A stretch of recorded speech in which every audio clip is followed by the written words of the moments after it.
Windsor, Berkshire, summer of 1216. Heat rises from the Thames Valley. On a chalk bluff 100 feet above the river, a fortress that has withstood one siege already faces a second. Windsor Castle, barely 150 years old, stands besieged by Prince Louis of France and rebel English barons. Inside the wooden palisades and newly built stone walls, foreign mercenaries commanded by Fawkes de Breauté watch the enemy encampment grow. The siege will last from June to September. 3 months of dwindling supplies, fetid water, disease spreading through close quarters. The castle was designed to project Norman domination. Now it becomes a prison for its own defenders. This is not the sanitized story tour guides tell. Walk through Windsor Castle today and you see grandeur. State apartments gilded and magnificent. St. George's Chapel, where monarchs lie entombed. 1,000 rooms spread across 13 acres. You see pageantry, history made safe for tourists. What you don't see is the blood price, the forced labor that raised every stone. The sieges that turned fortress into tomb. The political prisoners who rotted in darkness below banquet halls. The garrison soldiers who died defending walls they didn't build for causes they didn't choose. How many died building the walls that tourists photograph? How many starved during sieges fought over dynastic ambitions? What blood-soaked truth is still hidden in the foundations? If you enjoy deep investigations into medieval fortresses and the dynasties who built them, please like, subscribe, and tell me in the comments which castle to explore next. Your support makes these detailed stories possible. Thank you for being here. The arithmetic of Windsor Castle begins with Conquest, 1066. William of Normandy seizes the English throne at Hastings. The battle is one day of slaughter. The consolidation requires decades of terror. William understands that conquest means fortification. You cannot hold a hostile country with field armies alone. You need stone. You need height. You need fear. By 1070, William orders construction of a ring of fortresses around London. 9 castles in a defensive arc, each within a day's march of the capital. Windsor is the westernmost point, guarding the Thames and the road to the west. The location is strategic perfection, a natural chalk outcrop rising from the river valley, commanding views for miles, controlling access to the royal hunting forest. This is not chosen for beauty. This is chosen for domination. The Abingdon Abbey Chronicle records that William ordered castles to be founded in 1069-1070. That passive language conceals violence. Castles don't rise from goodwill. They rise from conscripted labor, seized materials, and the reorganization of human society around military necessity. The Norman conquest was not a single battle. It was systematic subjugation through fortification. William's Windsor begins as a Motte and Bailey castle, a wooden keep atop an artificial mound, surrounded by a timber palisade and defensive ditch. The motte itself is engineering brutality. Workers pile earth and rubble to create a mound 60 feet high. Every shovelful is carried by hand. Every timber is felled, hauled, shaped, raised. Medieval construction records rarely mention accidents. They mention wastage. When laborers fall from scaffolding or die in timber yards, they become statistical adjustments. Construction takes 16 years. From 1070 to 1086, Windsor transforms from empty bluff to functioning fortress. 16 years of continuous labor. How many workers? Contemporary sources don't say. What they do record is that William demands corvée labor. Peasants owed the lord a certain number of days per year in forced service. For Windsor, corvée means carpenters, stonemasons, earth movers, all working under military supervision. You don't refuse the Conqueror. The initial castle comprises 3 wards, lower, middle, and upper. The round tower sits atop the artificial motte in the middle ward. The lower ward extends west, the upper ward east. Wooden walls encircle everything. Punctuated by timber gates and watchtowers, it is functional, defensive, and utterly focused on military control. There is nothing gentle about it. Stand where the keep once stood and understand the mathematics. A motte 60 feet high requires thousands of cubic yards of earth. Timber palisades 15 feet tall surrounding 3 wards require hundreds of trees. Gates require iron fittings, hinges, bars. Garrison quarters, stables, armories, storerooms, all need timber frame construction. Every nail is forged by hand. Every beam is hewn from forest stock. And all of it happens in a hostile landscape where the conquered population might revolt at any moment. William doesn't build Windsor for pleasure. He builds it for war. The castle's purpose is threefold: demonstrate Norman power, control the Thames crossing, and provide a base for military operations westward into potentially rebellious territory. The timber walls are psychological warfare. They announce that Norman rule is permanent, that resistance is futile, that stone will replace wood, and the occupation will harden into dynasty. But timber is temporary. Fire is the enemy of wooden fortifications. Rot undermines foundations. The real transformation comes in the next century when stone replaces wood. That process will be even bloodier, even more expensive in lives, because the castle William builds is only the beginning. Windsor will consume generations of workers, garrison hundreds of soldiers, withstand sieges, and become one of the most formidable military installations in England. Every iteration makes it stronger. Every strengthening requires human cost. The workers who built William's Windsor are anonymous. No chronicle lists their names. They don't get monuments. What survives is the castle itself. The motte still standing, the basic ward layout still visible, the strategic position still commanding the river valley.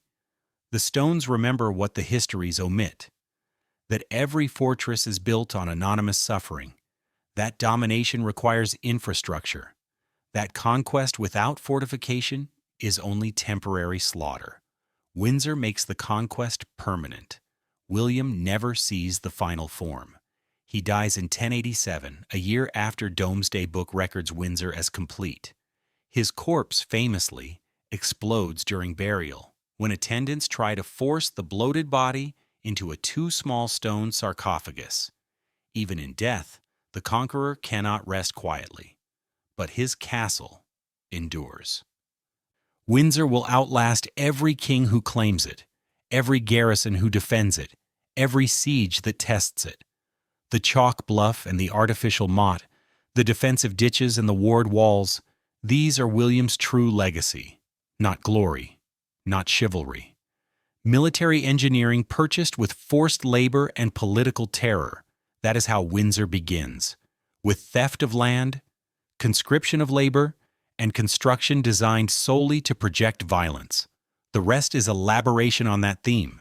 Stone replaces wood, but the purpose remains. Towers rise higher, walls grow thicker, defenses multiply. Each generation adds its own layer of fortification, and beneath it all, buried in archives and archaeological layers, lie the nameless thousands who dug the ditches, hauled the stones, died in accidents that merited no recording. The castle stands. They are forgotten. That imbalance is deliberate. The foundation of Windsor is blood-soaked earth. Every subsequent king will add more. The castle is barely 40 years old when King Henry III decides to make Windsor more than a frontier fortress. Henry, third son of William the Conqueror, seizes the throne in 1100 after his brother William II dies in a hunting accident in the New Forest. Hunting accidents in medieval England often have political motives. Henry consolidates power quickly, brutally. He needs Windsor as more than military installation. He needs it as royal residence, symbol of legitimacy, proof that Norman rule has transcended mere conquest. Henry I begins the transformation, but the real building campaign belongs to his grandson, Henry II. Between 1165 and 1179, Henry II pours resources into Windsor. He starts replacing the timber palisades with stone walls. This is not aesthetic choice. This is military necessity. Stone doesn't burn. Stone can withstand siege engines that would shatter timber. Stone is permanence made visible. Henry II's stone walls begin in the upper ward. The original Norman keep, the wooden tower on the motte, is replaced with a stone shell keep. This round tower, though extensively remodeled in later centuries, has its origins in Henry II's building campaign. The engineering is extraordinary. Building a stone tower atop an artificial mound requires foundation work that penetrates deep into the motte's packed earth. If the foundation shifts, the tower collapses.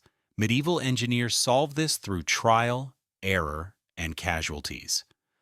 The construction site is a vertical battlefield where gravity kills as efficiently as any weapon. Contemporary building accounts from Henry II's reign survive in the pipe rolls, annual financial records of the English crown. They record payments to masons, carpenters, plumbers, glaziers. They record purchases of stone from quarries miles away, transported by cart and barge. They record lime for mortar, iron for reinforcement, lead for roofing. What they don't record, except obliquely, are deaths. Medieval construction is lethal. Scaffolding collapses. Stone blocks slip. Workers fall from walls.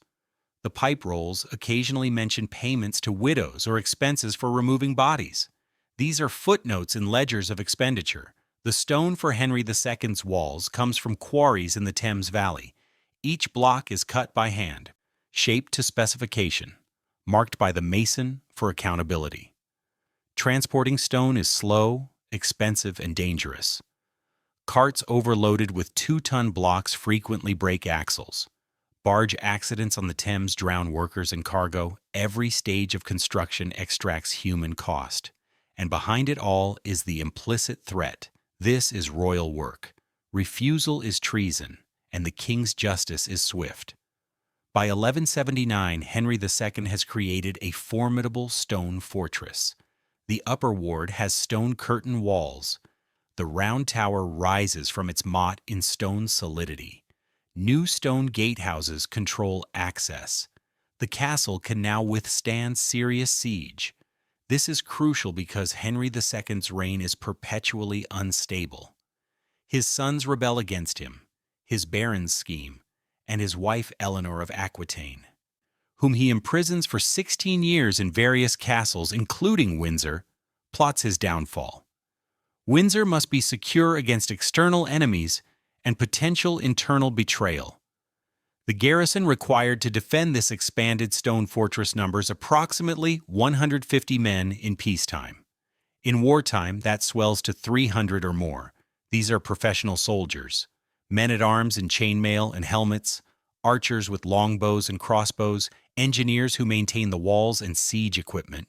They are paid, fed, housed within the castle precincts. Their lives are regimented, brutal, and short. Medieval military service grinds down men as efficiently as construction kills workers. Life inside Henry II's Windsor is a hierarchy of violence. At the top, the king and his court went in residence. Below them, household knights and administrators. Below them, garrison soldiers. Below them, servants and laborers. Below them, prisoners. The castle has multiple levels architecturally and socially. Both are systems of control. The higher you stand, the more force you can deploy downward. The lower you exist, the more violence you absorb. The round tower's interior contains garrison quarters, storerooms for weapons and food, and dungeons. Yes, dungeons, though medieval terminology prefers prison chambers. These are not the melodramatic oubliettes of later imagination.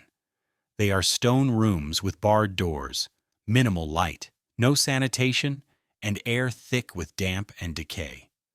Political prisoners held at Windsor during Henry II's reign include nobles who backed the wrong faction in succession disputes. Imprisonment is not punishment in the modern sense. It is leverage. You hold a man until his family pays ransom or swears loyalty or dies trying to secure his release. The dungeon is economic instrument and political theater. Archaeological excavations in the Round Tower during 1989-1992 uncovered deposits dating to Henry II's construction period. Nearly 14,000 animal bones were identified, mostly from kitchen deposits. This tells us diet: beef, pork, mutton, venison.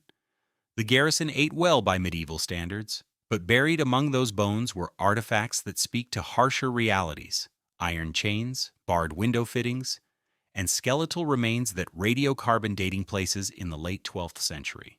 Not all who lived in Windsor left through the gate.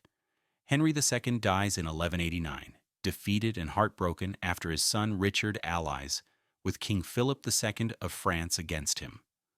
His last words reportedly curse his sons. Windsor, the fortress he poured wealth into, cannot protect him from family betrayal. But the castle endures. It always endures. Stone outlasts flesh. Walls outlast dynasties. And the workers who built those walls, the soldiers who garrisoned them, the prisoners who rotted in basement chambers, they are statistics in expenditure rolls and archaeological strata. Henry II's Windsor is a machine for projecting power. It broadcasts strength, commands the landscape, and reduces human beings to functions within its military architecture. This is the medieval reality. Castles are not romantic. They are organized violence made stone. And every stone was placed by someone who had no choice, who faced death from accident or illness or royal displeasure, who disappeared into unmarked graves when they could work no more. The castle stands as monument to their erasure.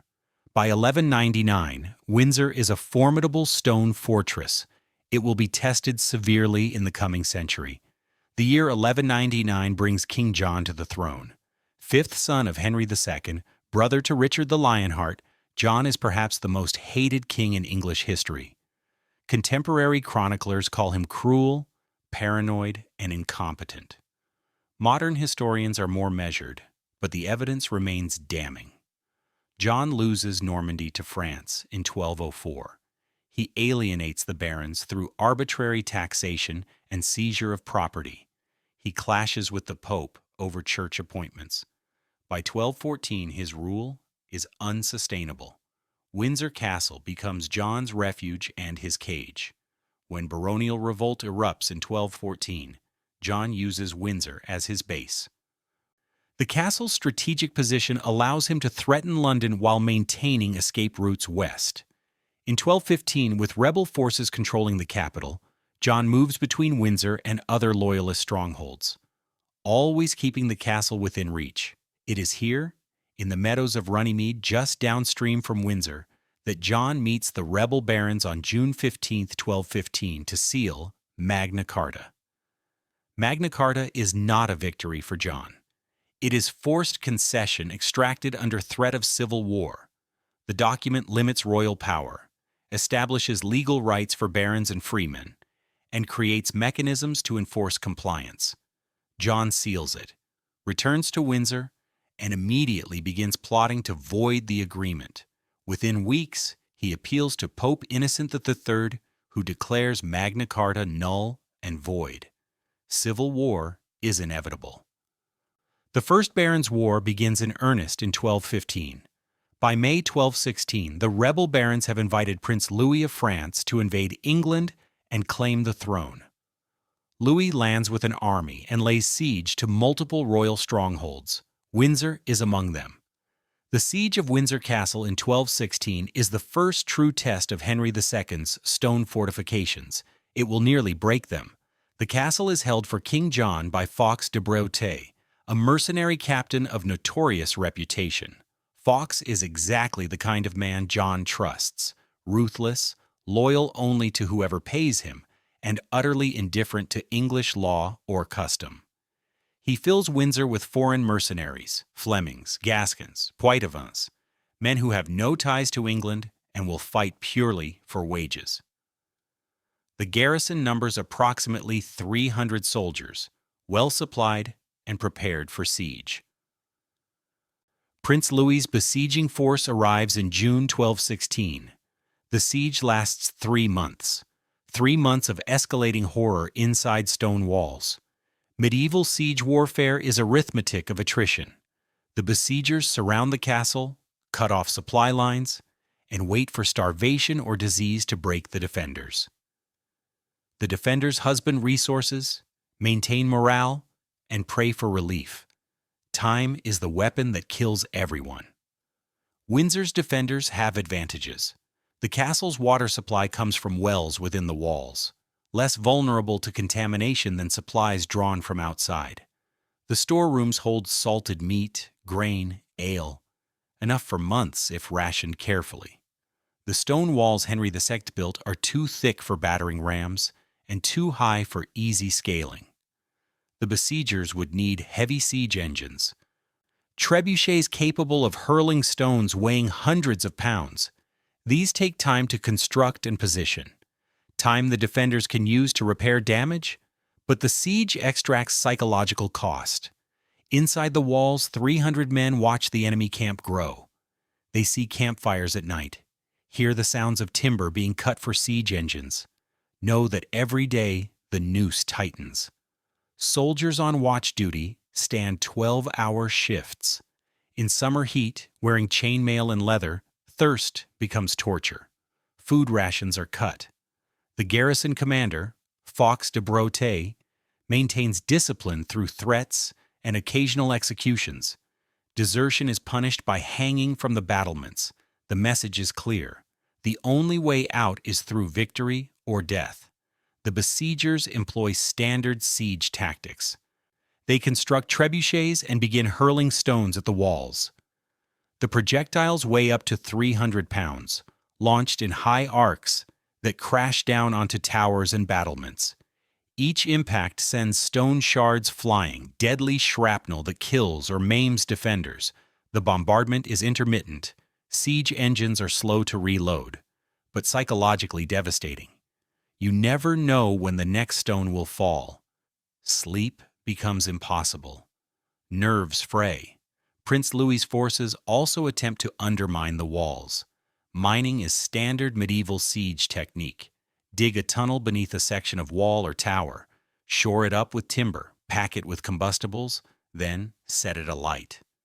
When the timber supports burn away, the tunnel collapses, and the wall above collapses with it. Counter-mining is the defender's response. Dig your own tunnels to intercept enemy miners. Fight brutal underground battles in darkness. Then collapse their tunnels before they collapse your walls. Archaeological evidence from Windsor's foundations shows signs of medieval disturbance consistent with mining attempts, though no conclusive proof of 1216-era tunnels survives. Inside the castle, by August, conditions deteriorate. The garrison is on half rations. Water, though available, tastes increasingly foul as summer heat stagnates the wells. Disease appears, dysentery, the medieval soldier's curse, spread through contaminated water and poor sanitation. Men weaken. Some die. Bodies cannot be given proper burial outside the walls, so they're interred hastily in the castle's lower ward, shallow graves that later construction will obliterate. The archaeological excavation of 1989-1992 found skeletal remains in strata dated to the early 13th century. Some show signs of violent trauma. These could be casualties from the 1216 siege. Why doesn't Fawkes de Breauté surrender? Because John is still alive, still fighting, still paying. Mercenaries fight for silver. As long as the king's money flows and the garrison remains intact, Fawkes holds. Surrender would mean execution or exile. Holding means eventual reward, if John prevails. It is cold calculation. In September, Prince Louis receives news that changes everything. King John's forces have won victories elsewhere. More critically, John still commands enough resources to sustain multiple garrisons. The siege of Windsor is achieving nothing except depleting Louis's own supplies. He lifts the siege, Juibens Ossety, Chi, withdraws his forces, and redirects them to more promising targets. Fox de Brotteaux and his mercenaries have held. Windsor's stone walls have proven their worth, but victory tastes like ash. 3 months of siege have killed perhaps 30 garrison soldiers from combat, disease, and accidents. Stores are nearly exhausted. The walls need repairs. And 2 weeks later, in October 1216, King John dies of dysentery at Newark Castle. The war continues, but the man who built his strategy around fortresses like Windsor is gone. His 9-year-old son becomes King Henry III, and the conflict gradually winds down toward the Treaty of Lambeth in September 1217. Windsor survives, battered and scarred. The stones bear witness to violence historians reduce to footnotes. Stand in Windsor today, and you see no memorial to the 1216 siege. No plaque records Fox de Brotteaux's mercenaries, or the garrison soldiers who died defending walls for a hated king. The tourists walk where corpses were buried. The stones that endured trebuchet bombardment are hidden beneath later renovations. History sanitizes, but the fortress remembers. The 1216 siege teaches a lesson Windsor will remember. Stone walls work, but they require constant maintenance and improvement. The next century will see massive building campaigns to make Windsor even stronger. The child king Henry III inherits a kingdom torn by civil war. He ascends the throne in 1216 at age 9. Regents govern until he reaches majority. When Henry finally assumes power, he pours resources into Windsor, the castle that held for his father during the darkest days. This is gratitude expressed in stone. Between 1224 and 1230, Henry III orders extensive rebuilding of the lower ward. The wooden walls are replaced with stone curtain walls, thick and formidable. 3 new towers rise to command key angles of the defenses. The Curfew Tower is among them. The Curfew Tower stands at the western end of Windsor Castle, built between 1227 and 1230. It rises 100 feet high, with walls 13 feet thick at the base. This is not decorative architecture. This is killing architecture. The tower commands the northwest angle of the lower ward defenses, providing elevated positions for archers and a strong point from which defenders can rain death on anyone attempting to breach the walls. Its interior contains garrison quarters, weapon storage, and, inevitably, prison space.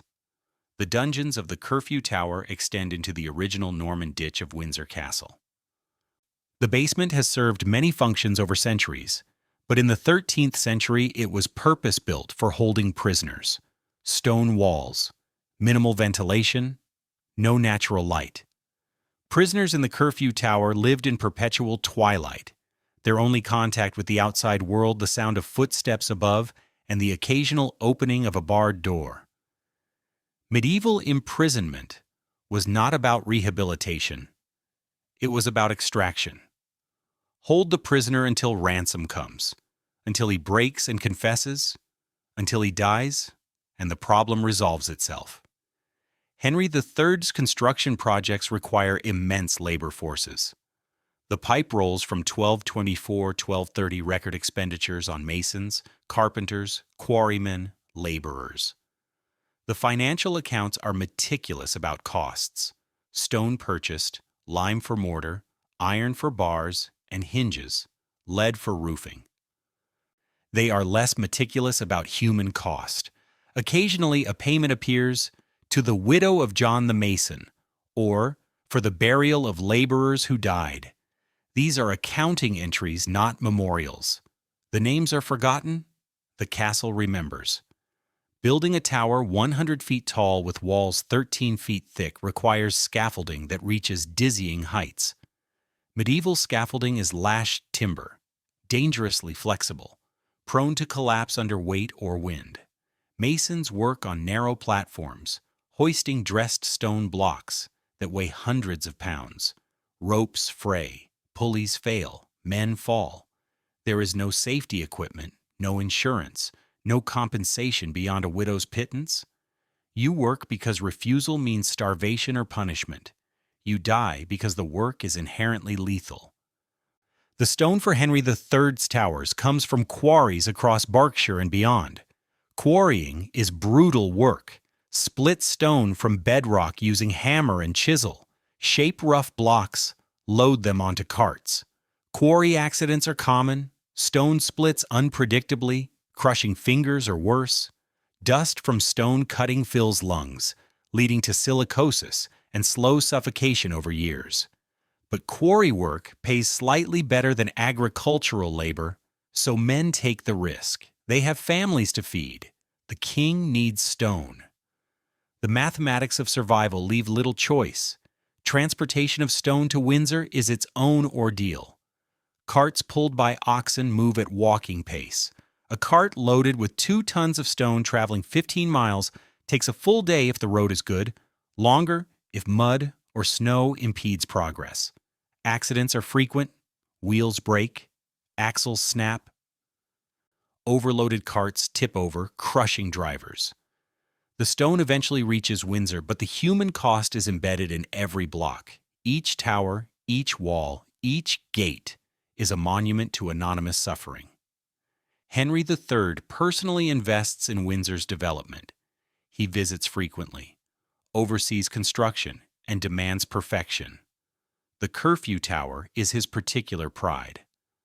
When completed in 1230, it is the most formidable defensive structure in the lower ward. It can hold a garrison of 30 soldiers comfortably, more in crisis.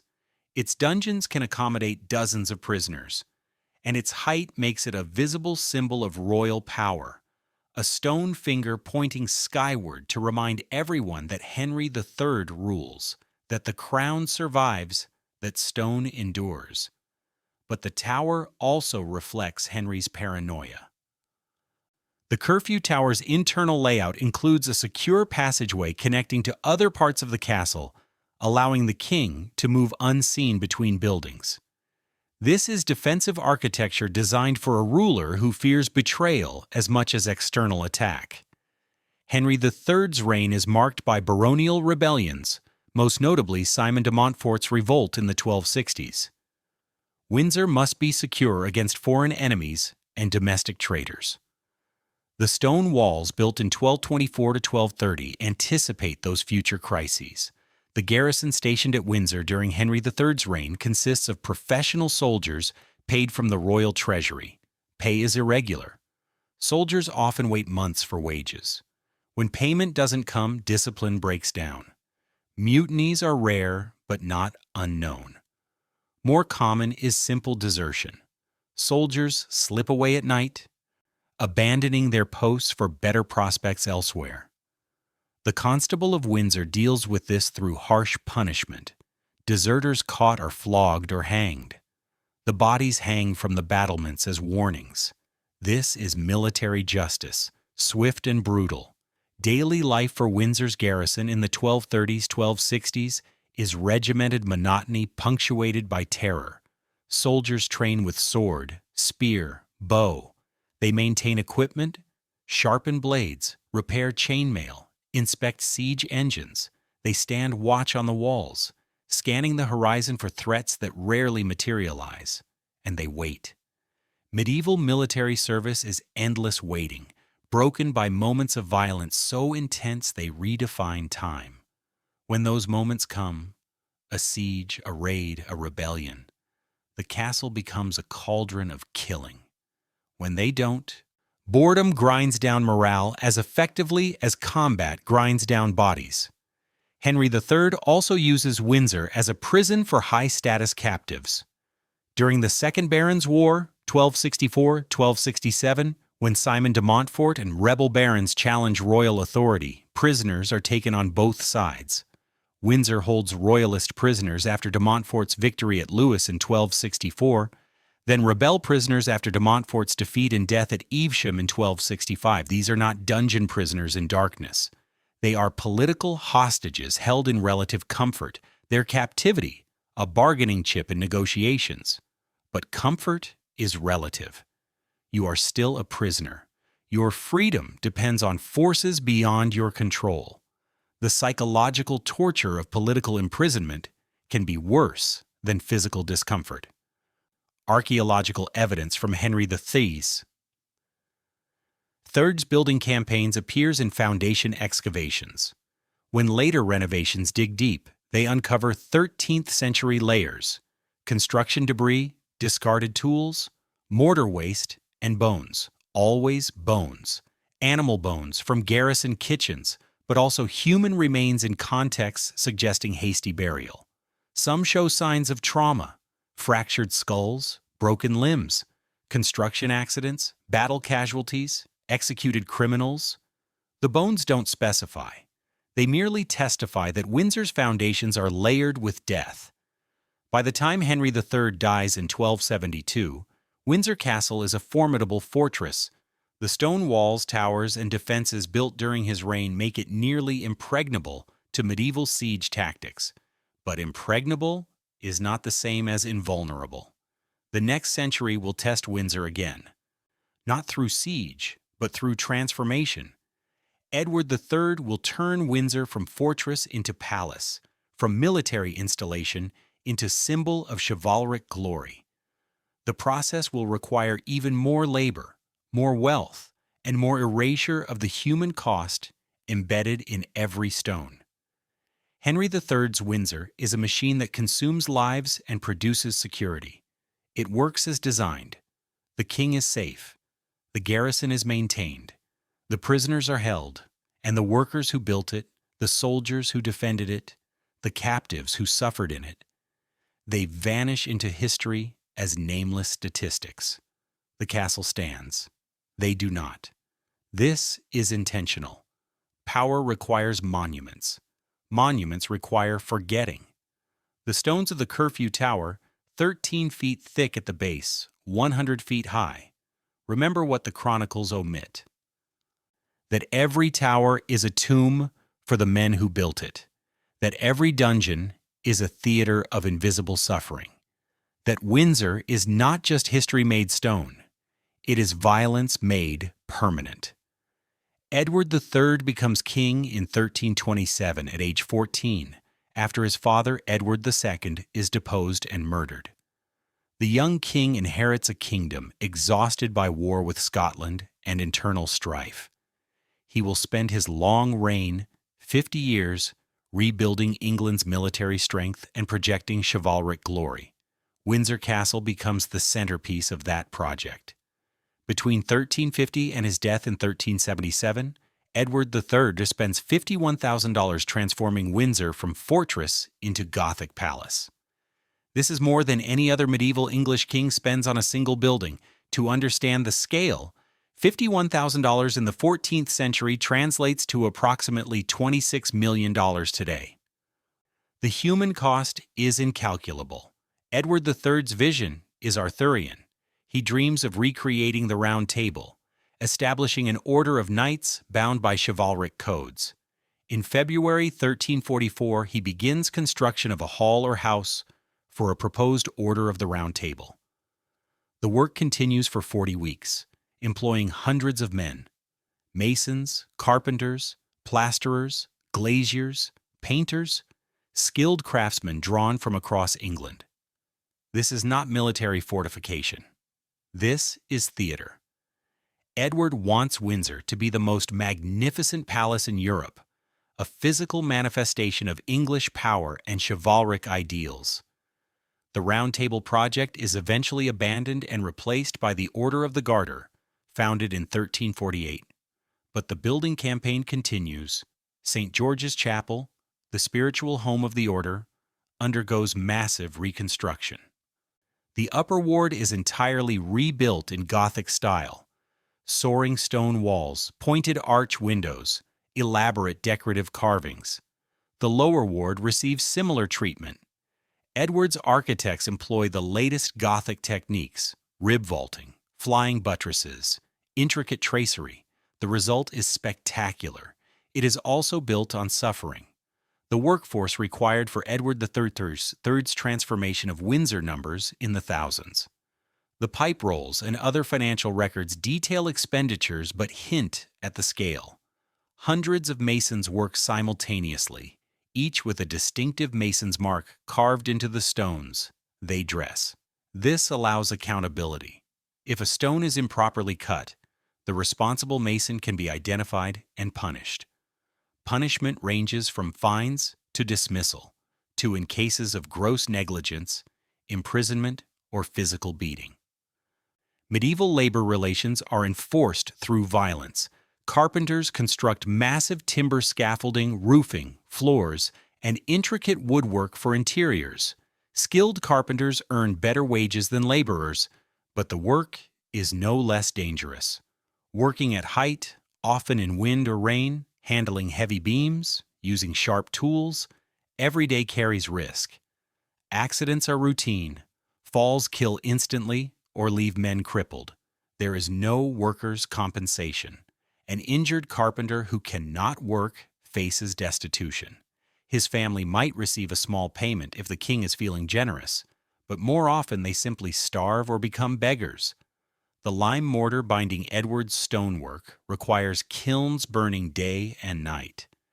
Lime burners, lowest of the construction hierarchy, work in infernal conditions. Limestone is heated in kilns to temperatures exceeding 900 degrees Celsius, converting it to quicklime. The heat is unbearable. Fumes are toxic. Burns are common. Lime dust coats everything, eating into skin and lungs. Life expectancy for lime burners is appallingly short. They do this work because they have no alternative.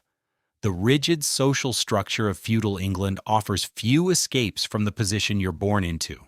If you're born a lime burner's son, you likely die a lime burner. Lead workers, tasked with roofing Edward's new buildings, face similar horrors. Molten lead is poured into molds or shaped into sheets for roofing. Lead poisoning, slow, cumulative, irreversible, destroys nervous systems and kills. Medieval physicians don't understand lead toxicity, so workers suffer mysterious ailments, tremors, madness, paralysis, death. The cause remains invisible until modern toxicology identifies it. But the symptoms are documented in contemporary medical texts as the craftsman's curse. Edward III's building campaign accelerates in the 1360s. By then, the 100 Years' War with France is underway. Edward has won spectacular victories at Crécy, 1346, and Poitiers, 1356. French King John II is held prisoner at Windsor after his capture at Poitiers, awaiting ransom. Edward uses Windsor to display his triumph. The castle must embody English superiority, so he spends lavishly $44,000 between 1357 and 1368 alone. This concentrated expenditure requires mobilizing labor on unprecedented scale. Contemporary accounts mention hundreds of men being impressed for Windsor's construction. Impressment is euphemism for forced labor. Royal agents scour villages for able-bodied men, conscript them, and march them to Windsor. They are paid nominal wages, often months in arrears. They are housed in temporary barracks, crude wooden structures with minimal shelter. They work from dawn to dusk. They sicken. They die. They are replaced. The machinery of construction grinds on. Disease is the invisible killer. Thousands of workers living in close quarters create perfect conditions for epidemic. Dysentery spreads through contaminated water. Typhus spreads through lice. Influenza sweeps through barracks. The Black Death, which arrives in England in 1348, kills between 1/3 and 1/2 of the population. Construction at Windsor pauses briefly during the worst plague years, then resumes. The dead are replaced. Labor is fungible. The castle must be completed. Wages for Windsor's workers vary by skill. Master masons earn approximately 4 pence per day. Skilled carpenters earn 3 pence. Laborers earn 1 2 pence. For context, a loaf of bread costs about 1 farthing, 1 4 penny. So a laborer earning 1 penny per day can afford 4 loaves. This is subsistence. Any illness, any accident, any delay in payment means hunger. Families of construction workers live on the edge of starvation. When a worker dies, his family loses their income instantly. Widows and children face destitution. Some enter the castle as servants, accepting even lower status in exchange for survival. The castle consumes families as efficiently as it consumes laborers.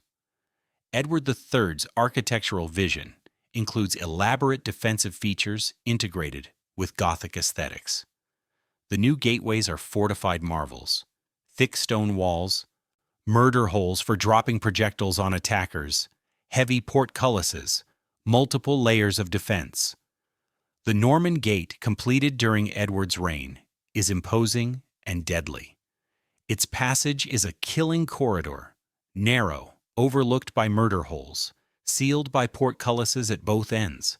Any attacker who breaches the outer defenses finds himself trapped in a stone box, while defenders rain death from above. This is architecture as weapon, but Edward is building for display as much as defense. The state apartments in the upper ward are sumptuous. High ceilings, large windows, elaborate carvings, colorful tapestries. The Great Hall, St. George's Hall, becomes a setting for chivalric ceremony. Knights of the Garter gather here for annual feasts. The contrast with the workers' barracks, crude, crowded, filthy, is absolute. Medieval society is vertical hierarchy made visible in architecture. The king and his knights feast in splendor. The workers who built that splendor sleep in straw. Edward III's spending on Windsor drains the royal treasury. $51,000 is a staggering sum. To raise it, Edward levies taxes, seizes property, demands forced loans from wealthy subjects. The cost is distributed across English society, but the burden falls heaviest on those least able to bear it. Peasants already impoverished by feudal obligations pay increased taxes. Towns contribute gifts that are functionally compulsory. The wealth flows upward, concentrates at Windsor, and transforms into stone glory. The process impoverishes thousands to enrich one building. By 1377, when Edward III dies, Windsor Castle is the most magnificent royal residence in England. It rivals anything in Europe. The Gothic splendor, the chivalric associations, the sheer scale all testify to English power. Tourists today walk through St. George's Hall and marvel at the grandeur. They don't see the lime burners with corroded lungs. They don't see the masons who fell from scaffolding.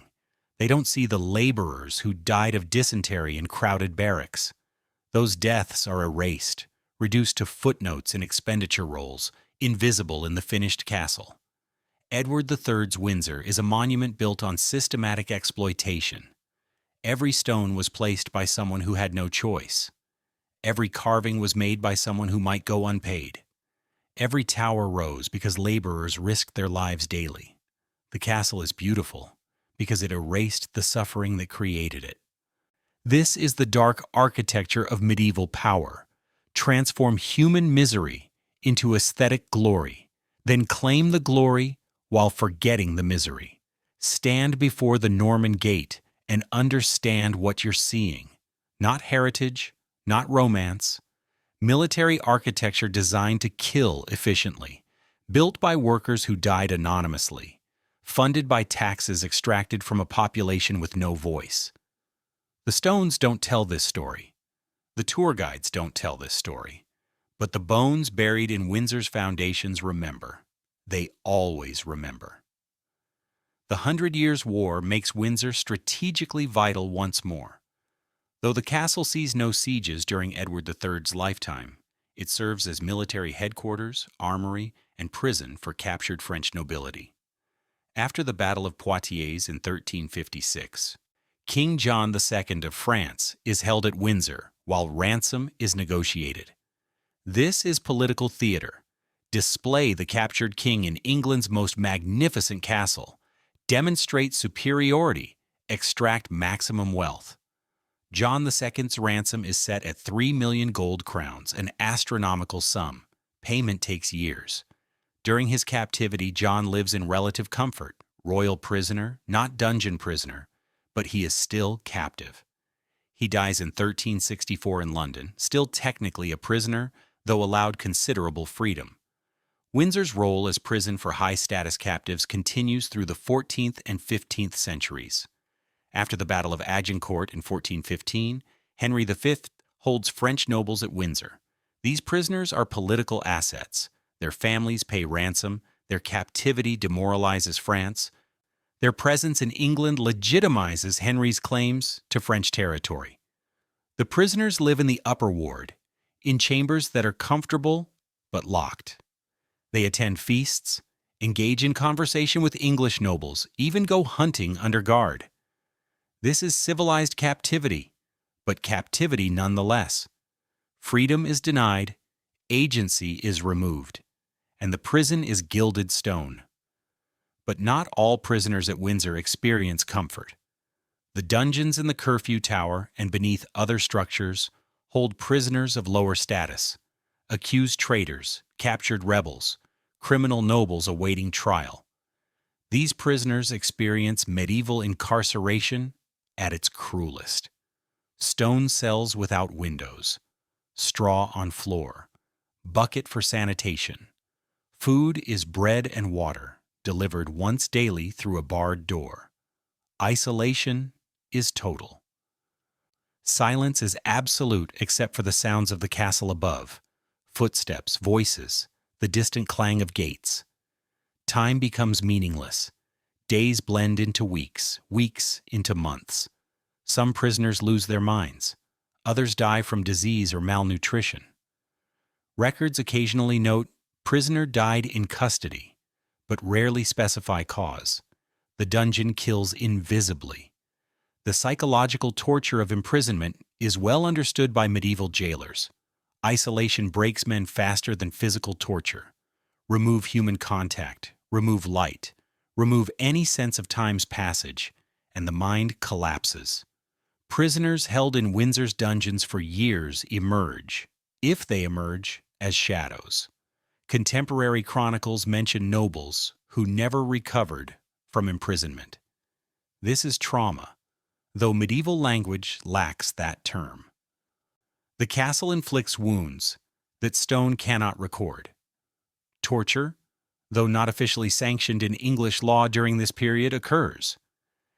Interrogation of prisoners suspected of treason involves coercion that edges into torture. Sleep deprivation, stress positions, threats of execution. These extract confessions, true or false. Once confession is obtained, trial is formality, execution follows. Windsor is not execution site. That happens in London, but the castle serves as holding facility where confessions are coerced. The line between legal interrogation and illegal torture is blurred, easily crossed, rarely prosecuted. The Wars of the Roses, 1455-1487, bring new violence to Windsor. The castle changes hands between Yorkist and Lancastrian factions multiple times. Each change brings purges. Suspected enemies are arrested, imprisoned, sometimes executed. Henry VI, the Lancastrian king deposed by Edward IV, is briefly held at Windsor before being moved to the Tower of London, where he is murdered in 1471. Henry VI's son, Edward of Westminster, dies at the Battle of Tewkesbury. The House of Lancaster is extinguished. Windsor, loyal to whichever faction controls it, continues as fortress and prison. Edward IV, the Yorkist king who finally secures the throne, uses Windsor extensively.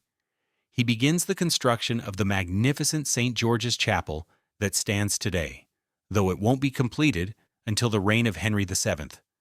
Edward IV's building projects are less extensive than Edward III's, but no less costly. Stone must be quarried, transported, worked. Laborers must be impressed, housed, supervised. The machinery of construction, dormant for decades, cranks back to life. And with it, the familiar pattern: workers die, families suffer, the castle grows. The Tudor dynasty brings relative stability. Henry VII and Henry VIII both use Windsor, adding their own modifications. Henry VIII expands the castle's residential quarters and builds the magnificent gateway that bears his name. Henry VIII's reign is marked by religious upheaval, the break with Rome, dissolution of monasteries, but Windsor remains royal property, untouched by confiscations. The castle serves Henry as residence, fortress, and symbol. He is crowned there, marries there, and is eventually buried there alongside his third wife, Jane Seymour, who dies in childbirth in 1537. But Henry VIII's Windsor sees darker purposes too. The king is paranoid, especially in his later years. Windsor's dungeons hold prisoners accused of treason, courtiers who fall from favor, religious dissenters, political rivals. Anne Boleyn, Henry's second wife, is not held at Windsor before her execution, but others in her circle are. The castle becomes part of the Tudor apparatus of terror. Under Henry, treason is defined broadly and prosecuted ruthlessly. Windsor is one node in a network of fortresses: Tower of London, Windsor, Hampton Court, where the king's enemies vanish. By the 16th century, Windsor's medieval military relevance is waning. Gunpowder artillery makes high stone walls less effective. Cannons can batter down fortifications that resisted trebuchets. The future of warfare belongs to star forts with angled bastions designed to deflect cannonballs. Windsor, built for an earlier age, adapts. The castle becomes more palace than fortress, more symbol than military installation, but the dungeons remain. The capacity for imprisonment remains. The architecture of control persists even as its military function declines. The transition from medieval fortress to Renaissance palace is gradual. Tudor monarchs add decorative elements: carved wood paneling, elaborate plasterwork, painted ceilings. The Great Hall becomes theater for courtly pageantry. Tournaments are held in the castle precincts. The Order of the Garter continues its annual ceremonies. Windsor is staged for displaying royal power, no longer through military might, but through cultural magnificence. Yet beneath the splendor, the medieval bones of the castle remain: thick walls, defensive towers, dungeons. You can redecorate a fortress, but its essential nature persists. Archaeological work in the 20th century uncovers layers of Windsor's darker history. Excavations in the 1980s and 1990s reveal medieval foundations, construction debris, and human remains. Some skeletons are from formal burials, members of royal household, clergy, nobles, but others are in unmarked graves, skeletal remains showing trauma, malnutrition, disease. These are the anonymous dead: construction workers, soldiers, prisoners, servants. They were buried quickly, without ceremony, and forgotten. The excavations restore them to visibility, if not to identity. They remain nameless. But their bones testify to the human cost embedded in Windsor's stones. The Victorian era brings romanticization of Windsor's medieval past. Queen Victoria and Prince Albert restore and reimagine the castle, adding Gothic revival elements that echo Edward III's vision. The Victorians love medieval chivalry, seeing it as moral exemplar. They ignore the brutality, the exploitation, the violence. Victorian Windsor is sanitized history, heritage without horror. This is when the modern tourist narrative is born. Windsor as symbol of continuity, tradition, royal grandeur. The dungeons become curiosities. The sieges become dramatic stories. The workers who died building it disappear entirely from the narrative. This sanitization continues today. Visit Windsor Castle, and the tour emphasizes magnificence. State apartments with gilded ceilings, Queen Mary's doll's house, St. George's Chapel with its royal tombs. Information plaques mention construction dates, architectural styles, royal residence. They do not mention the lime burners with destroyed lungs. They do not mention the laborers who fell from scaffolding. They do not mention prisoners who died in the Curfew Tower dungeons. That history is inconvenient, uncomfortable, uncommercial. But the stones remember. Walk through the Norman Gate and you're passing through a killing corridor designed to trap and slaughter attackers. Stand in the upper ward and you're standing on ground built by impressed labor. Enter the Curfew Tower and you're above dungeons that held prisoners in darkness. The architecture itself is testimony. It merely waits for someone to read it correctly, to see past the grandeur to the blood-soaked foundations. Windsor Castle, after 1,000 years, is palimpsest, layers of history written over each other, earlier texts erased, but traces remaining. The Norman motte is still there beneath the round tower. Henry II's stone walls are embedded in later construction. Edward III's Gothic splendor is visible in St. George's Chapel. Each layer adds meaning. Each layer also obscures what came before. The tourist sees the final draft. The historian digs for earlier versions. And the bones buried in the foundations are the earliest text of all, written in calcium and trauma, testifying to the human cost of every stone empire. The stones remember. They always remember. And if you listen, really listen, past the tour guides and the pageantry and the sanitized narratives, you can hear what they say. That power requires sacrifice, that grandeur requires suffering, that every castle is a monument built on graves. Windsor teaches this lesson over 1,000 years. Whether we learn it is another question. The English Civil War brings the ultimate test of Windsor's fortifications and the darkest chapter in its history as a prison. When war erupts between King Charles I and Parliament in 1642, Windsor's strategic importance and symbolic significance make it crucial. The castle sits between London and the royalist strongholds in the west. Control Windsor, and you control access to the capital. The Parliamentary forces recognize this immediately. In 1642, Colonel John Venn seizes Windsor Castle for Parliament with minimal resistance. The garrison, small and undecided in its loyalties, surrenders. Windsor will remain in parliamentary hands for the duration of the war. The castle transforms into a military garrison and political prison. Parliamentary forces fortify it further, adding earthwork defenses outside the medieval walls. The garrison swells to over 1,000 soldiers at peak strength. These are not professional soldiers, but militia, farmers, craftsmen, shopkeepers who take up arms for Parliament's cause. They are poorly trained, inconsistently paid, and prone to desertion. Discipline is maintained through hangings. The castle courtyard witnesses multiple executions of deserters and looters. Bodies are buried in mass graves within the castle precincts. Archaeological evidence from later excavations finds skeletal remains from this period. Young males with trauma consistent with hanging. Windsor's role as prison becomes systematized. Royalist prisoners captured in battles across England are sent to Windsor. By January 1643, 55 Royalist prisoners are held in various parts of the castle.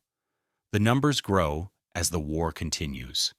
Eventually, Windsor holds hundreds of prisoners simultaneously. They are crowded into chambers never designed for mass incarceration. Disease spreads rapidly. Typhus, dysentery, pneumonia, the invisible killers of cramped conditions. Contemporary records note repeated prisoner deaths, recorded blandly in ledgers. Royalist prisoner died, buried in lower ward. Names, when recorded at all, are often wrong or incomplete. Treatment of prisoners varies by status. Captured royalist nobles are held in relative comfort. Locked rooms in the upper ward, basic furnishings. food adequate if not generous. They are political assets, potential bargaining chips in negotiations. But common soldiers captured fighting for the king receive brutal treatment. They are herded into the dungeons and basement chambers of the Curfew Tower and other structures. Straw on stone floors. No heat in winter, minimal food. Guards who range from indifferent to actively cruel. The winter of 1644-1645 is particularly lethal. Windsor, always cold due to its exposed position on the chalk bluff, becomes an ordeal of freezing stone. Prisoners without adequate clothing or blankets die from hypothermia. The garrison, itself suffering from supply shortages and delayed pay, has little sympathy. Parliamentary ideology paints royalists as traitors and enemies of God. Cruelty is justified as moral necessity. When prisoners die, they are buried quickly in unmarked graves. No memorial, no ceremony, no record beyond terse logbook entries. Interrogation of prisoners at Windsor involves coercion. Parliamentary officials need intelligence, royalist troop movements, supply sources, planned offensives. Prisoners are pressured to provide information. Sleep deprivation is common. Solitary confinement in total darkness for days or weeks. Threats of execution. Some prisoners break and provide information, real or fabricated. Others resist and suffer extended captivity. The line between harsh interrogation and torture is crossed regularly. Official parliamentary policy prohibits torture, but in practice, local commanders have wide latitude. Windsor's interrogators use fear as weapon, and stone walls muffle screams. The castle itself suffers during the war. The garrison is careless of maintenance. Soldiers damage interiors, burn furniture for firewood, deface religious artwork in chapels as iconoclasm sweeps parliamentary forces. St. George's Chapel is vandalized, statues smashed, stained glass broken, tombs desecrated. The beautiful Gothic interior that Edward III created becomes a casualty of ideological warfare. The garrison uses the chapel as stables and barracks, indifferent to its sacred character. This is revolution, and revolution destroys symbols of the old order. In 1648, after the Second Civil War ends in parliamentary victory, Windsor becomes prison for King Charles I himself. The king is held at Windsor for several weeks before being moved to London for trial. His chambers are comfortable but closely guarded. He is allowed books, his chaplain, limited visitors, but he is absolutely a prisoner. The irony is profound. The castle built by his ancestors, designed to project royal power, now holds him captive.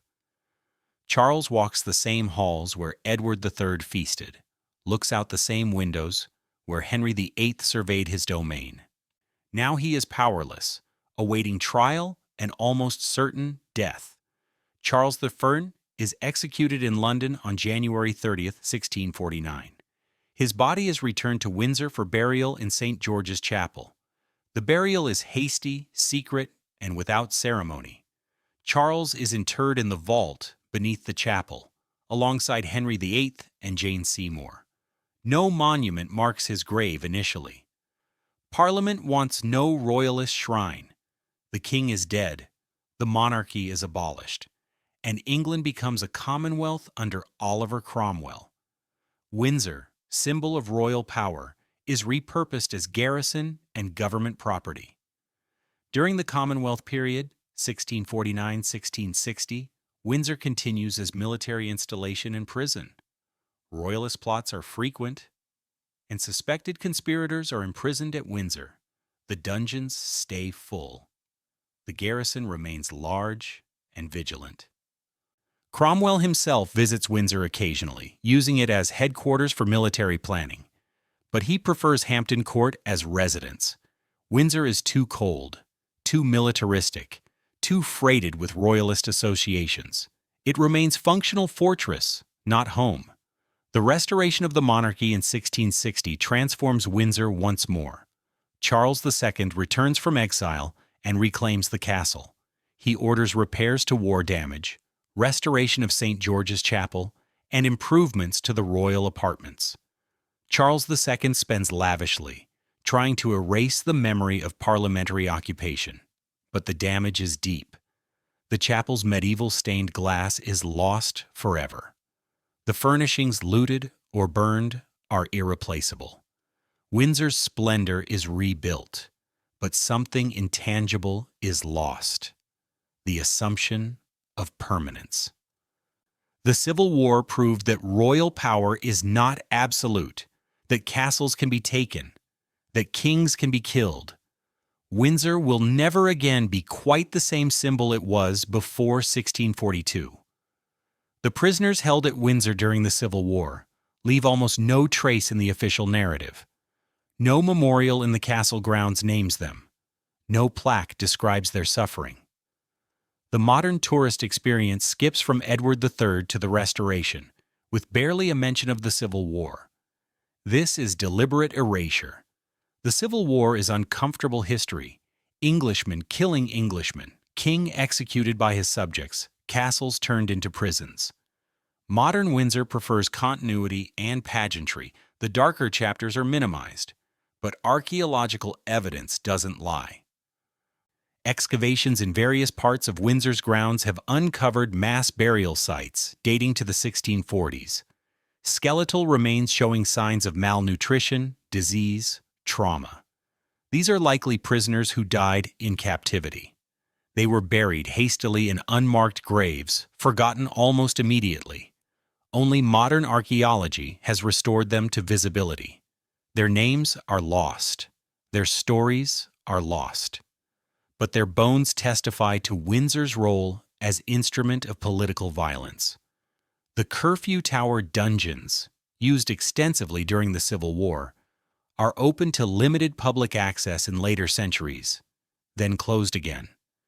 They remain part of the castle structure, stone chambers beneath the modern surface, silent witnesses to centuries of imprisonment. If you could enter them today, and you cannot. They are closed to tourists.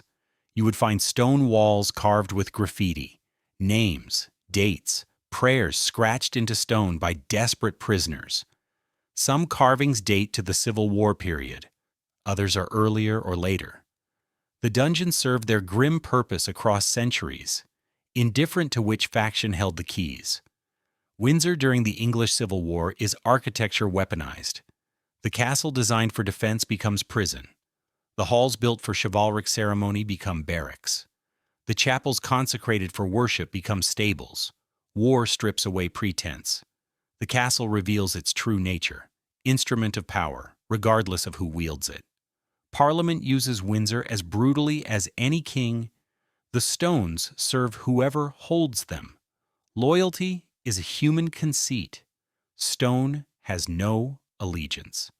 After the Civil War, Windsor settles into its modern role. It remains royal residence, military garrison, and symbol. But the fantasy of impregnable fortress dies. Gunpowder artillery and political upheaval have made medieval fortifications obsolete. Windsor survives because it adapts, transforming from fortress into palace, from military installation into heritage site. The transition takes centuries and is never complete. Even today, Windsor is garrisoned, protected by armed soldiers, secured by modern surveillance. The architecture of control persists, only the technology changes. The Civil War prisoners buried in unmarked graves beneath Windsor's courtyards are the forgotten casualties of that transition. They died in a castle that was already becoming anachronism, killed by political violence that medieval walls could not prevent. Their ghosts, if ghosts exist, haunt a building that has erased their memory. The stones know they are there. The official history pretends they are not. This is how heritage is constructed: selective memory, strategic forgetting, violence sanitized into tourist attraction. Stand in the lower ward today, and you are standing on ground where royalist prisoners were buried in the 1640s. Walk through the Norman Gate, and you are passing through the same passageway where parliamentary soldiers marched captives to the dungeons. Enter St. George's Chapel, and you are in the space that served as stable and barracks when revolution overthrew monarchy. The layers of history are tangible if you know where to look. If you refuse the sanitized narrative, if you insist on remembering what the castle wants you to forget, Windsor Castle survives the Civil War damaged but intact. The stones endure. They always endure. And embedded in those stones, compressed into the mortar and foundations, are the anonymous dead, workers, soldiers, prisoners. They built the castle, defended it, died in it, and were forgotten.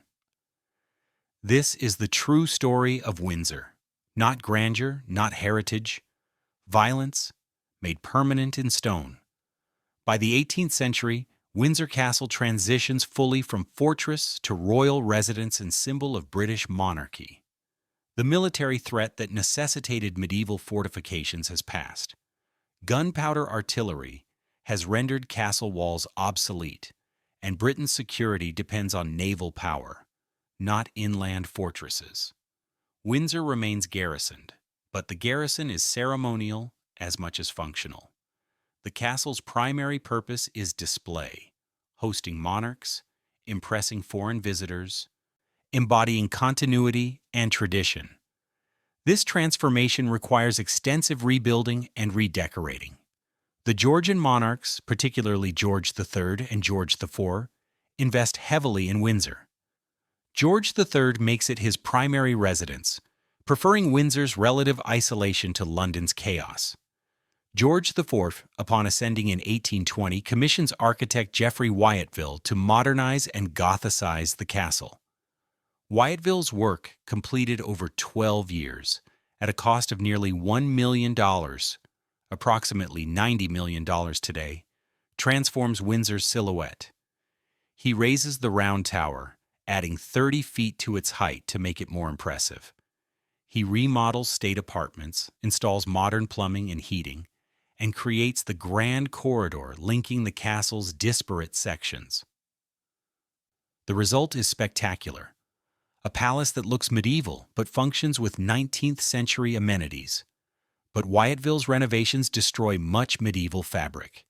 Original Norman and Plantagenet structures are demolished or encased in new stonework.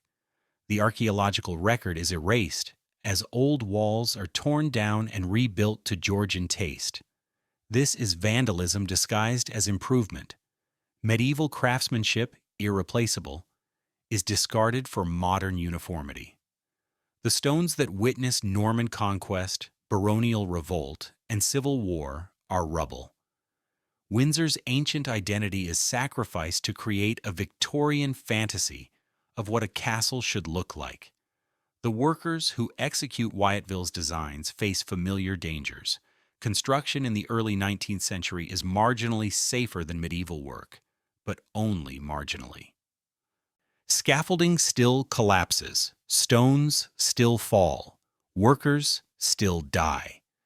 The excavations required for Wyatville's remodeling uncover earlier burial sites, medieval skeletons, Civil War graves, jumbled bones from centuries of occupation.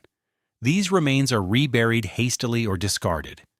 Victorian sensibility is squeamish about death but indifferent to historical human remains. The dead are obstacles to progress, inconveniences to be cleared away. Queen Victoria, ascending in 1837, makes Windsor her beloved home. She and Prince Albert invest emotionally and financially in the castle. Albert is particularly involved, overseeing renovations and modernizations. The state apartments receive opulent redecorating, rich fabrics, gilded furnishings, artwork from the royal collection. St. George's Chapel undergoes restoration after centuries of neglect. Victoria uses Windsor for state occasions and private retreats. After Albert dies in 1861, Windsor becomes her sanctuary. She spends much of her long widowhood at Windsor, mourning Albert and avoiding public life. The castle, already symbol of monarchy, becomes symbol of Victoria's grief. But Victoria's Windsor has a dark underbelly, The castle employs hundreds of servants, cooks, cleaners, gardeners, guards, grooms. They inhabit a world invisible to the royal family and guests. Servants' quarters are cramped, cold, unheated. Working hours are endless, wages are low, discipline is strict, dismissal for minor infractions is common. Servants who become pregnant are immediately fired. Those who fall ill are dismissed, unless they recover quickly. The castle's grandeur depends on invisible labor, just as the medieval castle depended on impressed workers. The Victorian obsession with Windsor's medieval heritage creates mythologized history. Chivalry is romanticized, stripped of brutality. Edward III becomes noble king, founding a glorious order of knights, not ruthless monarch fighting a dynastic war. The sieges become dramatic adventures, not starvation and disease. The dungeons become curiosities, not instruments of torture. This sanitized history serves ideological purposes. It legitimizes monarchy by connecting it to an idealized past. The Victorians need Windsor to be romantic because they need monarchy to be sacred. Acknowledging the violence embedded in the castle's stones would undermine that narrative. The 1992 fire at Windsor Castle is the most dramatic crisis in centuries. On November 20th, 1992, fire breaks out in the private chapel, ignited by a spotlight too close to a curtain. The fire spreads rapidly through the timber-roofed state apartments. For 15 hours, firefighters battle the blaze. Over 200 firefighters pump water from the Thames, douse the flames, prevent total destruction. The fire destroys or damages 115 rooms, including 9 staterooms. St. George's Hall, the magnificent space created by Edward III and restored by Wyatville, is gutted. The Brunswick Tower collapses. Smoke and water damage affect adjacent areas. The cost is catastrophic, $36.5 million for restoration. The fire reveals Windsor's vulnerability. Despite modern firefighting technology, despite alarms and sprinkler systems, the castle nearly burns. Stone doesn't burn, but everything within stone walls, timber roofs, wooden floors, furnishings. Art is fuel. Medieval castles feared fire as much as siege. Windsor in 1992 faces the same ancient enemy and barely survives. The restoration takes 5 years and employs over 1,500 craftspeople. They reconstruct St. George's Hall using medieval techniques, green oak timbers, traditional joinery, hand-carved decorations. The result is faithful reproduction of Victorian recreation of medieval splendor. Layers upon layers of interpretation, each further from original truth. The restoration workers are the latest in a millennium-long line of laborers who build and rebuild Windsor. They work in safer conditions than medieval masons. Harnesses prevent falls, unions negotiate wages, regulations limit hours. But the work remains dangerous. Construction accidents still happen. Several workers are injured during the Windsor restoration. Though none fatally, the castle still consumes human effort, still transforms labor into stone glory, still erases the workers from the narrative once the work is complete. Windsor Castle today is the largest occupied castle in the world, 13 acres, over 1,000 rooms, still functioning as royal residence and working palace. The Queen uses it for weekends and Easter court, hosting state banquets and diplomatic receptions. Tourists pay admission to visit the state apartments and St. George's Chapel. Approximately 1.5 million visitors per year walk the same halls where medieval kings plotted war, where prisoners died in dungeons, where workers fell from scaffolding. The visitors see heritage, they do not see horror. This is deliberate. The modern tour narrative emphasizes continuity and grandeur. Guides explain architectural styles, point out artworks, recount sanitized anecdotes about royal residents. They mention William the Conqueror founding the castle. They describe Edward III's transformation. They linger on Queen Victoria's mourning. What they omit is more significant. The forced labor, the sieges, The starvation, the dungeons, the executions, the workers who died, the prisoners who rotted, the systematic violence required to build and maintain a structure like Windsor. That story is uncomfortable, uncommercial, and unwelcome. But the stones remember. Windsor Castle is not just architecture, it is archive. Every layer of stone records decisions made, violence inflicted, suffering endured. Archaeological excavations, when they occur, uncover bones, artifacts, construction debris that testify to erased histories. The challenge is reading the archive, interpreting the stones, refusing the sanitized narrative in favor of brutal truth. This requires looking past the pageantry to the foundations, past the grandeur to the graves, past the heritage to the horror. The chalk bluff on which Windsor stands is saturated with human remains, medieval builders, garrison soldiers, prisoners, servants. Across 1,000 years, thousands have died at Windsor. Some are buried formally in marked graves. Most are not. They lie beneath courtyards, under walls, in filled ditches and construction rubble. Modern ground-penetrating radar and archaeological surveys hint at the scale. Bone signatures throughout the castle grounds, too numerous and dispersed to excavate comprehensively. Windsor sits atop an ossuary, a palace built on graves. This is not unique to Windsor. Every long-lived castle, every medieval fortress, every ancient structure embodies similar dynamics. Construction requires labor. Labor involves death. Death is buried and forgotten. What distinguishes Windsor is scale and continuity. 1,000 years of continuous occupation means 1,000 years of accumulated violence, layer upon layer of suffering compressed into historical strata. The castle is monument and tomb simultaneously. The tourist walking through Windsor Castle today is navigating a built environment designed to impress, intimidate, and obscure. Impressive architecture distracts from uncomfortable history. Intimidating scale overwhelms individual stories. Obscurity is built into the structure. No plaques for the workers who died, no memorials for prisoners.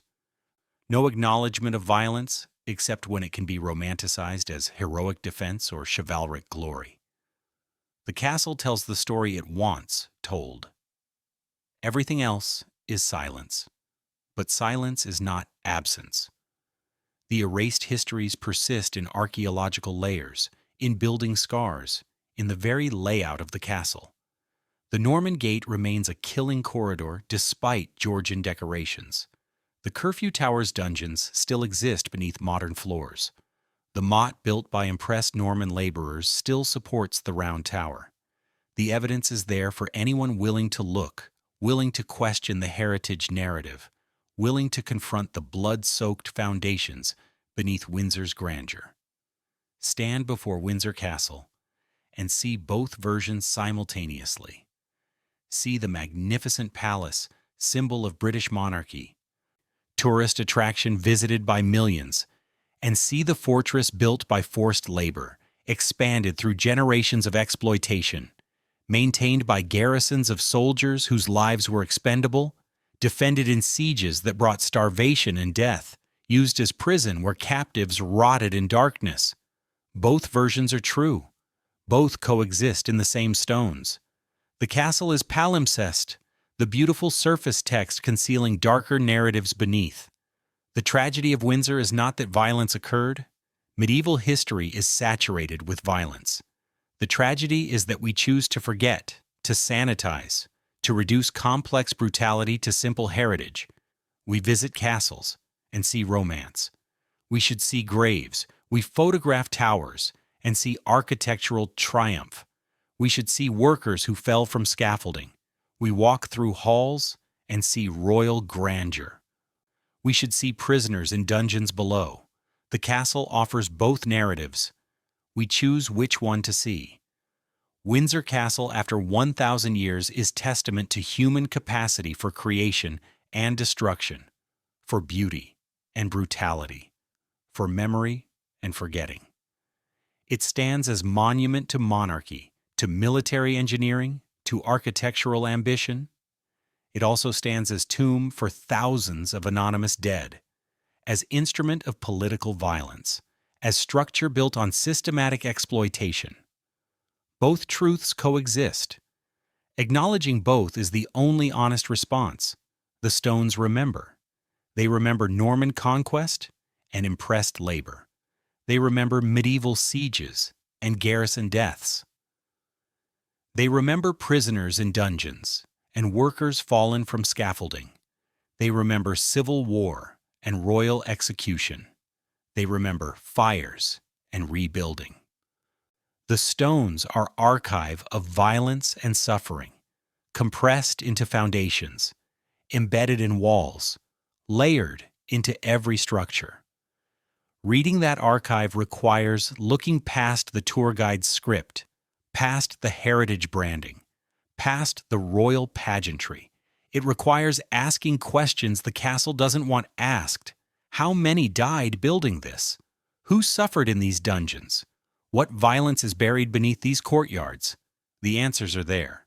In archaeological reports, in medieval account rolls, in the gaps and silences of official histories, the bones in foundation excavations, the skeletal remains in mass graves, the construction debris that includes human remains. The castle reveals its secrets to those who insist on knowing, to those who refuse the sanitized narrative, to those who understand that heritage is often violence made respectable through centuries of forgetting. Windsor Castle is beautiful. It is also a cemetery. It is magnificent. It is also a monument to exploitation. It is symbol of continuity. It is also evidence of systematic brutality. These contradictions do not negate each other. They define the castle. To understand Windsor is to hold both truths simultaneously, to see the grandeur and the graves, to appreciate the architecture while mourning the anonymous thousands who built it, defended it, died in it, and were forgotten. If you enjoyed this deep investigation into Windsor Castle's 1,000 years of brutal history, please like, subscribe, and tell me in the comments which castle to explore next. Every fortress has secrets, every stone has stories, and every heritage site is built on erasure. Understanding that is the beginning of historical honesty. Thank you for being here.